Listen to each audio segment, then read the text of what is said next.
नमस्कार। नजरिया बाई पुष्कर सिन्हा में आप सभी का स्वागत है। आज हम बात करेंगे भारत और पाकिस्तान के बीच चल रही लड़ाई के बारे में और साथ में क्या बलूचिस्तान एक आज़ाद देश जल्द ही बन जाएगा या पाकिस्तान के कितने टुकड़े होने वाले हैं आने वाले समय में। हो सकता है इसमें 1-2 साल लगे या हो सकता है कि इसी साल हो जाए, मगर पाकिस्तान के टुकड़े तो अब होंगे।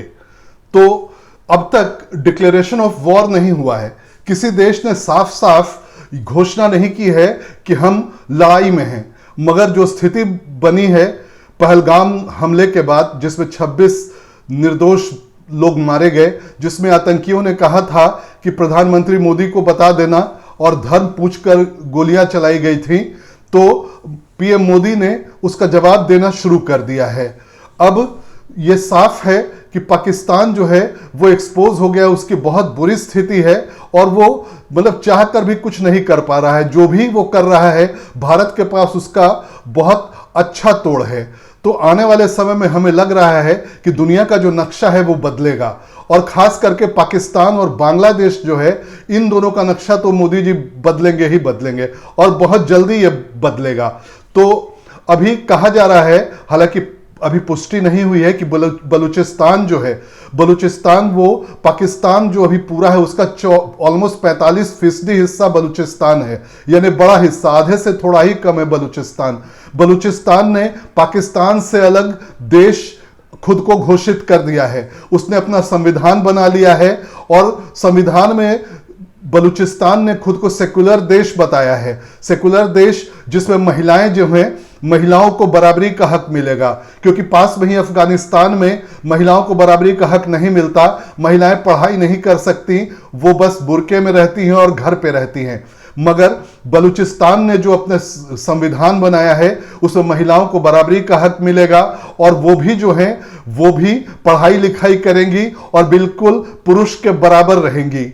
यानी कि अब देखना है कि कब बलूचिस्तान वाले यूएन जाते हैं और किन किन देशों का उनको समर्थन मिलता है, कौन से देश बलूचिस्तान को अलग देश के रूप में मान्यता देते हैं और क्या उनमें सबसे अग्रणी जो देश है, क्या वो भारत, इजराइल, इस तरह के देश होते हैं जो बलूचिस्तान को, अलग बलूचिस्तान को ये मान्यता देंगे। वैसे पाकिस्तान में जो अलग अलग होने की बात हो रही है उसमें हो सकता है कि खैबर पख्तूनख्वा जो इलाका है वो तालिबान ले जाए, पीओके आज नहीं कल भारत ले जाए और सिंध जो है वो भी अलग प्रोविंस बन जाए और अकेला जो पंजाब है, पंजाब ही अकेला रह जाए जो कि पाकिस्तान हो जाए और बाकी सब या तो किसी दूसरे देश में या भारत के यूनियन टेरिटरी बन जाए या ये हो सकता है कि वो अलग देश बन जाए। और ये जो आहट है वो हो सकता है इसी साल या अगले साल तक सब कुछ हो जाए, क्योंकि जिस स्थिति में अब पाकिस्तान है उससे कुछ अर्थव्यवस्था नहीं संभल रही है, कुछ भी नहीं संभल रहा है और बहुत बुरी स्थिति में है। और वहां के लोग जो हैं सेना से तो त्रस्त थे ही, अब शहबाज शरीफ से लेकर बाकी सब से भी त्रस्त हो गए हैं और इस वक्त पाकिस्तान जो है सबसे कमजोर स्थिति में है, वो कुछ भी करने की हालत में नहीं है, दुनिया से अलग थलग पड़ चुका है। भारत ने उसकी ऐसी स्थिति कर दी है कि ना अजीब स्थिति हो गई है, मतलब पिटता जा रहा है और सिर्फ पिट नहीं रहा है, बेइज्जत भी हो रहा है पूरी दुनिया में कि वो कैसी चीजें वो खरीद कर रखे हुए था कि भारत ने जब हमला किया तो एकदम लगातार एक तरह से सरेंडर हो गया। एक बम तक पाकिस्तान का ये भारत पे नहीं गिरा, जबकि वो लगातार कई हमले भारत पे करने की कोशिश किया। और सबसे जैसे भारत ने 1:05 से 1:24 तक 6-7 की रात को हमला किया, पाकिस्तान ने अगली रात वही 1:05 से 1:24 तक 10-15 शहरों को निशाना बनाया भारत के, मगर ये कोई भी शहर जो है कहीं भी मिसाइल नहीं गिरा। भारत के जो S-400 जो है एयर डिफेंस सिस्टम, उसने सभी को मार गिराया। तो यहां पर एक एयर डिफेंस सिस्टम पर भी बात करने की जरूरत है कि पाकिस्तान ने अपना एयर डिफेंस सिस्टम चीन से पाया। ये हमेशा बोला गया है कि चीन कभी किसी को अच्छा माल नहीं देता, वो खुद अपने पास अच्छा माल रखता है। और पाकिस्तान को जो माल दिया वो दिख गया कि भारत ने जब अटैक किया तो एक भी अटैक रोक नहीं पाया, और आराम से भारत ने जहां जहां चाहा वहां वहां हमला किया। और चीन का जो प्लेन था, चीन का प्लेन JF-17 आराम से इंडिया ने मार गिराया, यानी कि प्लेन भी चीन ने खराब दिया और एयर डिफेंस सिस्टम भी चीन ने खराब दिया। और तो और अमेरिका का जो F-16 प्लेन, जिसको कि दुनिया के अच्छे प्लेन्स में माना जाता है, उसको भी भारत ने मार गिराया। यानी अब बिल्कुल साफ है कि अब इन चीजों को कोई भी देश जल्दी खरीदना नहीं चाहेगा, क्योंकि ये तो अभी आपको याद होगा, इससे पहले जब अभिनंदन वर्तमान जो है वो जब गए थे, पाकिस्तान चले गए थे गलती से, तो एकदम भारत का जो आउटडेटेड प्लेन है MiG-21 बाइसन, MiG-21 को फ्लाइंग कफिन बोला जाता है 29 को, जिसका कि बार बार इंडिया में जब भी पायलट की ट्रेनिंग होती है या वो किसी सॉर्टी पर जाता है तो कहीं ना कहीं वो क्रैश ही होता है। हमेशा हम सुनेंगे MiG-21 जो है क्रैश कर गया, और उस MiG-21 बाइसन ने F-16 को मार गिराया था, अभिनंदन ने F-16 को मार गिराया था। तो अमेरिका की पूरी कोशिश होती है कि इस तरह की खबरें दुनिया में नहीं फैलें, क्योंकि इससे उसके जो विमान बनाने की क्षमता है, फाइटर जेट जो है, उनकी स्थिति बुरी होती है। अब एक आउटडेटेड, आज से 50 साल पहले 55 साल पहले जो विमान यूज में आता था, वो अगर आपके विमान को मार गिरा रहा है तो आपकी क्या स्थिति हुई। बिल्कुल, तो सबकी अमेरिका और चीन जो है उनके सामान की बहुत भद पिटी है अभी हाल के दिनों में। और एयर डिफेंस सिस्टम के बारे में मैंने आपको बता ही दिया, अभिनंदन वाला भी मैंने बता दिया। और चीन जो है कभी अपना अच्छा सामान दूसरे देश को नहीं देता। पाकिस्तान जो है उसको, या जिस भी देश को चीन ने दिया है, कई ने तो लौटा दिया कि अपना सामान अपने पास रखो, हमें नहीं चाहिए। दूसरा, ये मुनीर जो है, आसिम मुनीर जो है, केवल अपनी नौकरी बचाने के लिए उसने ये सब किया, पहलगाम करवाया, और खास करके भारत के खिलाफ, हिंदुओं के खिलाफ उसने बहुत उल जलूल बातें बोली। उसने 2 नेशन थ्योरी पर बात की, और उसके बाद जस्ट उसके अगले 1-2 दिन बाद पहलगाम हमला हो गया, जिसमें यह क्लियर हुआ कि आसिम मुनीर ने ही सब कुछ करवाया है। और जब भारत ने हमला किया तो पाकिस्तान एक्सपोज हो गया है। पाकिस्तान की ऐसी स्थिति बनी है कि न उगलते बन रहा है न निगलते बन रहा है। अभी भारत जो है एक के बाद एक हमला कर रहा है, और जो अभी लगता है अभी और 2-3 दिन आगे ये चलेगा इधर, और फिर उसके बाद अगर 2-4-5 दिन रुक गया तो 14-15 के बाद एक बार फिर होगा। और जब भारत थोड़ा शांत पड़ जाए तो कोई ठीक नहीं है, जून-जुलाई तक भी पाकिस्तान दोबारा वापस हमले की कोशिश करेगा, ये सोच के कि अब शायद भारत भूल गया हो, मगर उसको पता नहीं है इस बार भारत हमला करेगा तो उसके सीधे मिलिट्री टारगेट पे, क्योंकि अब तक भारत ने एक रेस्पॉन्सिबल देश की तरह काम किया है। उसने पाकिस्तान के सिविलियन या मिलिट्री जगहों पर अटैक नहीं किया है अब तक, केवल जहां आतंकी लोग रहते हैं वहीं किया है, या जहां पर पाकिस्तान ने अटैक करने की कोशिश की उसका जवाबी हमला किया है, और उन जगहों पर हमला किया है। यहां पर भारतीय मीडिया की भी बात कहनी होगी। बहुत लापरवाही से भारतीय मीडिया ने काम किया। इस्लामाबाद तक भारत की फौज घुस गई, लाहौर तक घुस गई। कहां है लाहौर तक फौज, कहां है इस्लामाबाद तक फौज, क्या सचमुच घुसी है? तो इस तरह की बात, अगर लड़ाई की बात हो रही है और इसमें, क्योंकि इससे दुश्मन देश को फायदा मिलता है। दुश्मन देश पाकिस्तान बोल सकता है कि भारत ने हमारे यहां तक हमला कर दिया, अब कल वो उसके पास बहाना होगा भारत पर हमला करने का। जैसे पहलगाम हमले के बाद भारत के पास मौका था पाकिस्तान पर हमला करने का, वैसे ही भारत जो है पाकिस्तान को, इंडियन मीडिया जो है वो खुद, इंडियन मीडिया, भारत के जो ये हैं विपक्षी नेता, वो लोग सब आराम से पाकिस्तान को मौका दे रहे हैं बोलने का।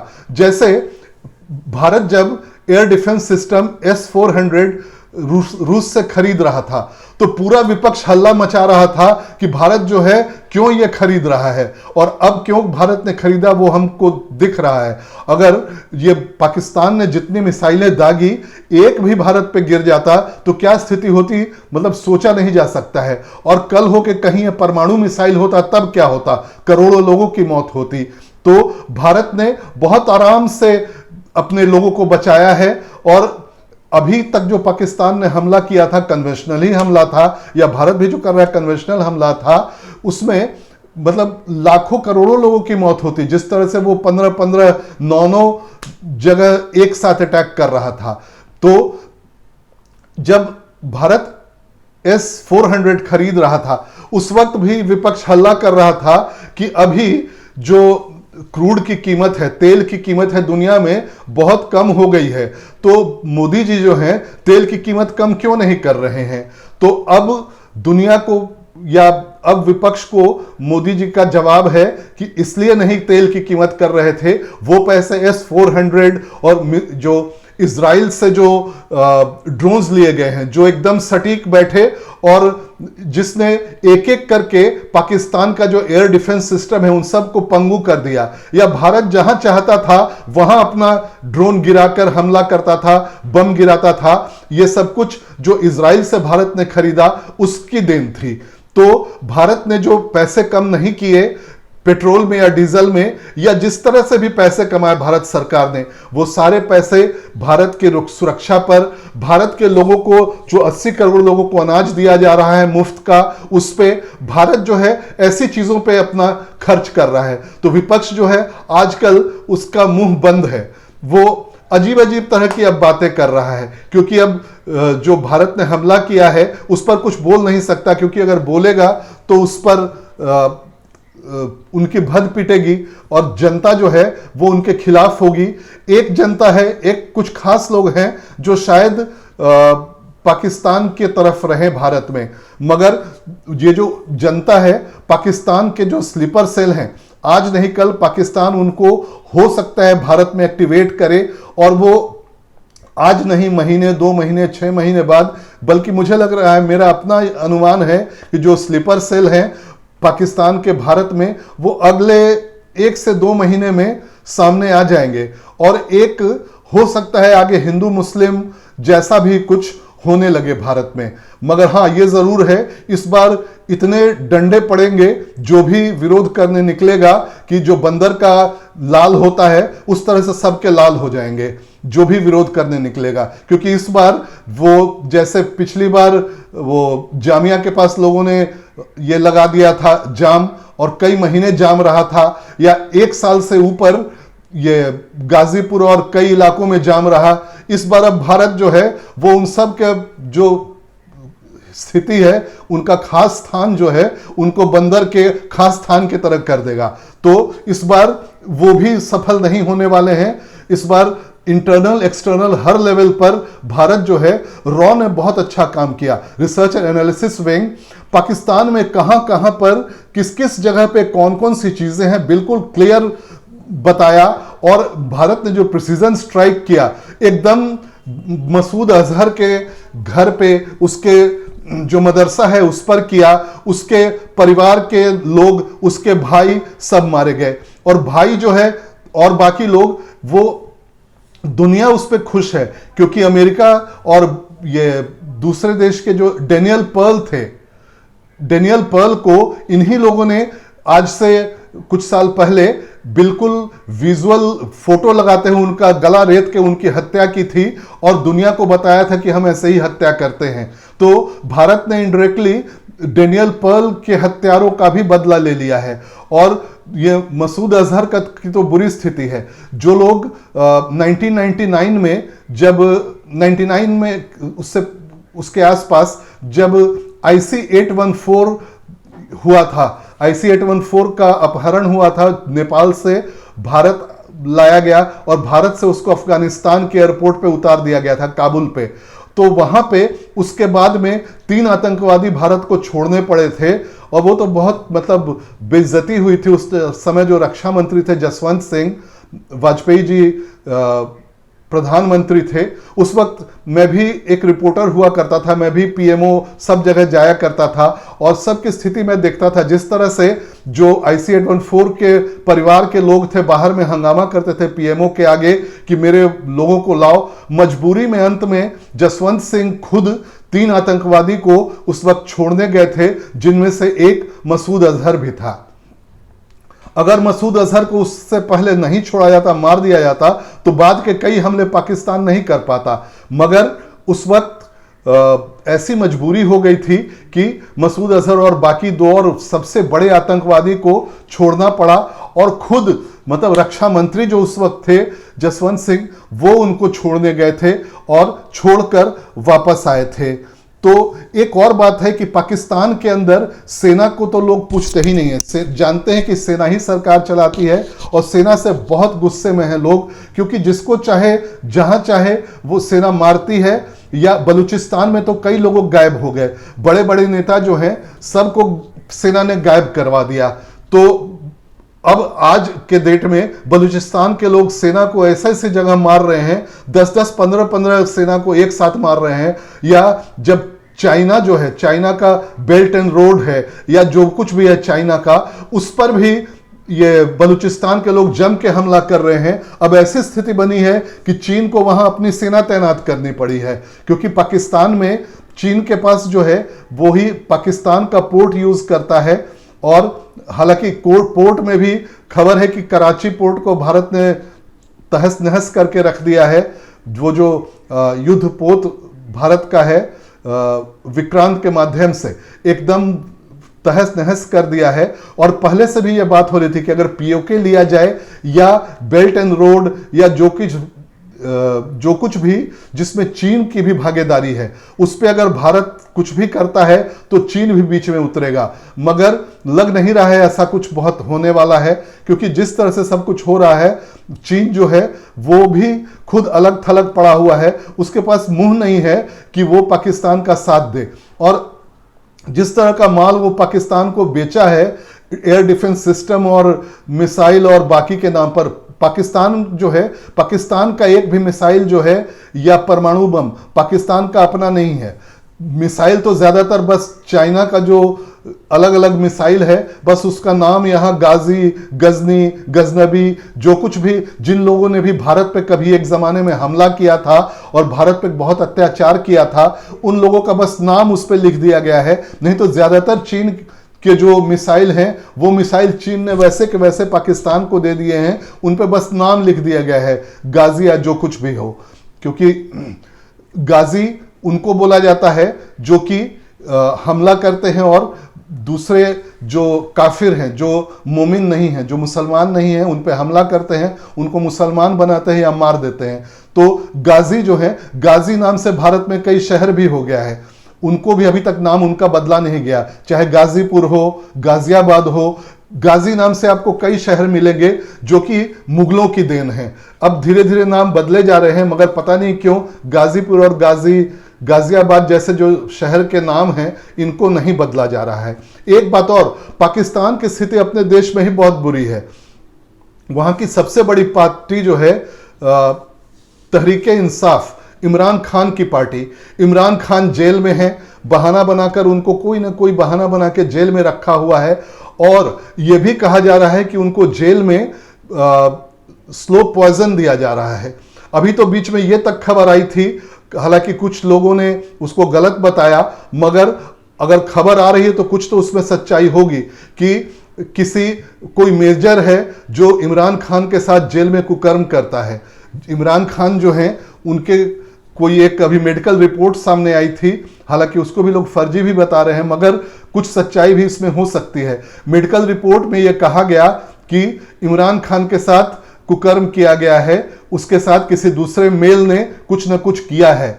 और पाकिस्तान में यह कोई नई बात नहीं है। जो अभी बिलावल भुट्टो है, फॉर्मर जो फॉरेन मिनिस्टर थे पहले, कुछ साल पहले तक पाकिस्तान के, या पाकिस्तान के प्रधानमंत्री बेनाजिर भुट्टो के पापा जुल्फिकार अली भुट्टो, 70 के दशक में उनको फांसी चढ़ा दिया गया था, झूठा एक मामला बना के। तो फांसी जब चढ़ाई गई थी, बाद में जब चेक हुआ तो पता लगा कि जो प्रधानमंत्री वहां के रह चुके हैं, राष्ट्रपति रह चुके हैं, जुल्फिकार अली भुट्टो, उनके साथ भी कुकर्म हुआ था, उनको भी किसी मेल ने उनके साथ गलत किया था।